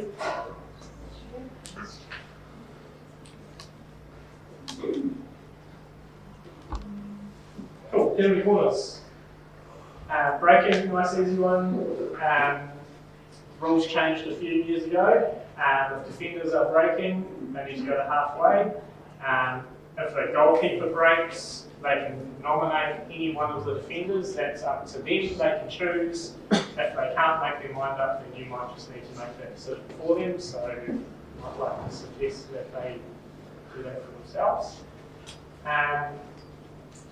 Come back to the winners of the penalty corner complete. Penalty corner resets can get a little bit tetchy, but the way the rules are written is they aren't afforded the same time at a penalty corner reset to go and have another little chat at the top of the circle. So basically what this means is after there's been a penalty corner, say there's another penalty corner awarded, another defender's foot, it needs to be reset as quickly as practical.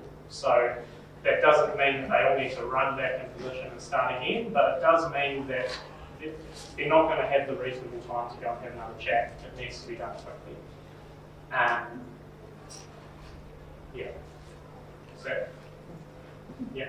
Cool. On the flip side, with penalty corners, these are, like we've spoken about, good goal scoring opportunities, and so with that we need to be careful with how we're doing things, and we need to take our time and make sure it's well set up. We need to make sure we've got the right number of players in the circle, in the goal, and we've got no players in the circle, injectors in the right place, and that everything is as we need it.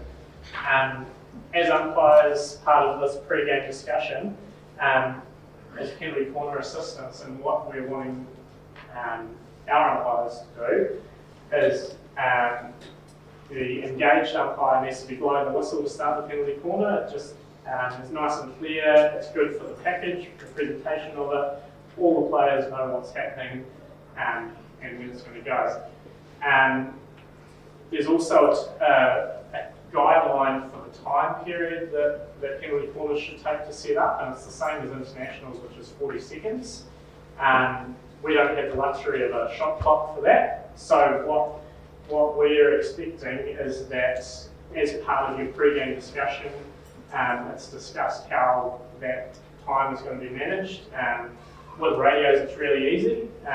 What we would normally do is the disengaged person would keep an eye on the time and convey that down here, but when you're on your own, that doesn't always work. So it's mainly around managing that well, and the whole idea is to keep the game moving without stopping for too long, because it can get quite painful if penalty corners drag on and on and on. So yeah, just something to be aware of. We don't need to get too pedantic about it. If it is slightly over that 40 seconds or you don't have a watch, that's fine. Just try to keep things moving is what I'm trying to say. We've spoken about disengaged umpire roles. The go your friends part. So again, this is another really good management technique that we can use. So like I say, penalty corners can be high stress, high pressure. You've just blown a penalty corner and the defence aren't particularly happy with you, which happens. You go to your friends. These guys up here are really happy with you at the moment because you've just given them a really good chance of a goal. So there's no need to meander around in here because all the defenders are going to want to do is tell you all about why they think you're wrong. So why not go and stand up here with the guys that aren't really going to be that interested in you, because they're going to be talking about how they're going to go and score a goal, and you can just stay away from them because they're probably not going to want to follow you all the way up here. Because you can just say, oh, you've only got 20 seconds and then we're going. So really easy way to alleviate some of that pressure. These guys aren't thinking about you at all because you're nowhere near them. These guys don't care about you at all because they're busy in their little huddle. And then you can just wander your way back out down there when you're ready. Nice and easy. You're probably not going to do that every time, if everything's for an easy foot in the corner or whatever. These guys aren't going to really care, but just an easy little... Just to relieve yourself till they come down and focus on the plan. Cool. Are you happy with penalty corners in general? What's the penalty for taking longer than 40 seconds? Manage it. You just send someone back up to the halfway? If you have to. Green card probably. So again, it's going to depend team versus personal. So if the whole, say all the attackers are mucking around and no one's getting red, manage it, make it happen. Yeah. Worst comes to worst, reverse it. The team is mucking around, so it's a team penalty. They lose that opportunity. If it's the striker that's not walking back with the ball, mucking around, you've yelled at him to try and hurry him up. He's the one who's chosen to be a muppet. Manage him because his team hasn't done anything wrong, whether that's a card, whether that's sending him to halfway. What if it's the defenders mucking around, putting Same stuff with on? defenders, is it one muppet that's mucking around? Deal with him? Is it all of them? Yeah, yes. No surprises though. No You want to make sure you've communicated and say, hey guys, I've spoken to you about this a couple of times, we carry on, we're going to card someone. You know, there's no surprise that we're getting to. You know what I mean? You don't want to just pull it out of your back pocket. Yeah. Manage it. Manage it first, and then you got to control it. If you carded a defender, can someone come back? Probably. At that point, you've broken down the game. The time is, you've gone over time. So what's fair to the defenders? With the penalty corner, the injector, can they feint or anything, or is it they can't double move? So they basically go to set and then go? Fluid movement, yeah. There's lots of different actions for dragging now. A lot of times there's a weight movement before the ball goes. That's a fluid movement, that's okay. As long as they carry on and they don't go. I've had it a lot where certain teams double move, but the referee never pings it. And if they do it every time, and that's their normal, you've got to work that out. Like, is it a feint or is it that their technique? Okay. So you have a look at that and you say, are they deliberately doing this to try and cause a break? Or is this the thing that they're doing every time? And if that's the case, then the defenders have got to adjust it. So you've got to look at what they're doing. If you have any kind of queries or concerns or think it might look funny to you, then probably just mentioning it to the umpire. If they can watch it and if they're happy with it, then that's just what you do with it. Cool. Strokes. So, a little bit push, we won't talk about strokes for too long, but umpires' roles we'll talk about. So, positioning, we'll have generally the person whose end it is will manage the stroke, and they'll normally stand out here somewhere. And then you'll have the other person will come down on the baseline. So, what we're looking for, or what this person is looking for, is to see if the goalie's moved early and if the ball's crossed the line. Easy for that. And then listening for if it's a hit or keeping an eye on the attacker as well. This person looking after both of them, watching the attacker, make sure they're in playing distance of the ball when they take it, that it's not a hit, and that neither one of them's going before the whistle. And generally has to be outside the goal. Heels of the line. Heels of the line. And check your both ready before you go to listen. Any burning questions about that? Good. Oh, yeah, question. Yep. So, what do you say as an umpire when you're going to start the stroke? Because I thought someone said you don't do that anymore. So is it, like your goalkeeper reading or shooter reading or something like that? What do you say? Personal preference. So they've kind of gone away from the whole are you ready thing, because what do you do when one of them says no? It's kind of a problem. So you just a head nod. Yeah. You just look at them and look at their set, and usually the goalie will give you a blink their eyes or give you a tilt of the head. Yeah. If you want to say something, an easy go-to is the stroke will start on my whistle. There is that.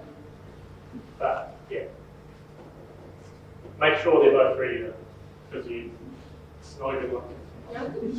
Is there a time limit? Like, do they have to take it? If you blow the whistle and say go, do they have like 10 seconds to take it, or? No official time, but it just needs to be fairly quick. The rules say they can't hesitate. They must take it. Yeah.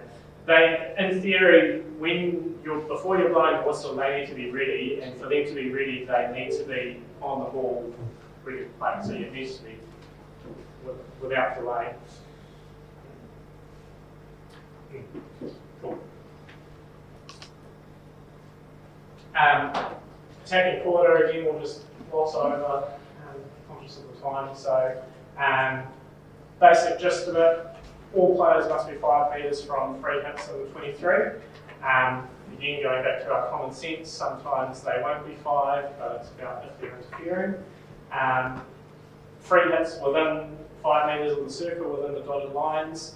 Defenders may stay on the edge of the circle if they are already there. They can't come from 5 metres in unless they have a chance to get 5. So, say the free hit's given on the edge of the circle, the ball rolls away, there's time for everyone to get 5, then everyone must get 5.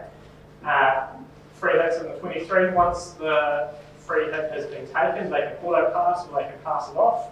The ball cannot enter the circle until it has either travelled 5 metres and then touched another person, so it could be a pass for more than 5 metres, then it can go in the circle, or I can dribble it for 5 metres and then it can go in the circle, or until it's been touched by a defender. So I can dribble it 1 metre and then have a defender come in and tackle me and touch the ball, I can then hit it straight into the circle. Almost there. Summing things up a bit, umpiring hockey, talked about before, we're not all the same. Things will be different that we do. Players need to understand that as well and think about the way that one person does it isn't necessarily the same as someone else. We should all be, umpiring the same rules of hockey, but the way we go about it might be slightly different. We need to create a presence for ourselves, and as a collective, we need to be seen in a way to manage the game. So, again, the way that each person goes about that's going to be different. We need to use our co-umpires as a team. If we come across as a team, it looks so much better for the game and the package than 2 separate individuals. But who cares saying it? I say it all the time when we're debriefing. A really easy way to think about umpiring, and we've spoken about calls that, if you're on the fence whether you should be blowing your whistle or not, just run that through your head. If I blow my whistle, does anyone else on the field care about what's just happened? Or am I the only one who cares what's just happened? Am I just going to blow my whistle and make it a problem for me when no one else on the field cares?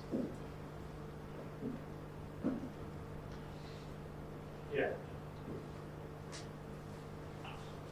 All we're there for is to do as much as we can do to service the game and make it as safe and fair as possible. So, yes, you're not going to please everyone. Do the best we can do. That's all we can do. Learning never ends. Reflect on your game. How could you have done things differently? Learn from your mistakes. Watch others, and seek out other perspectives.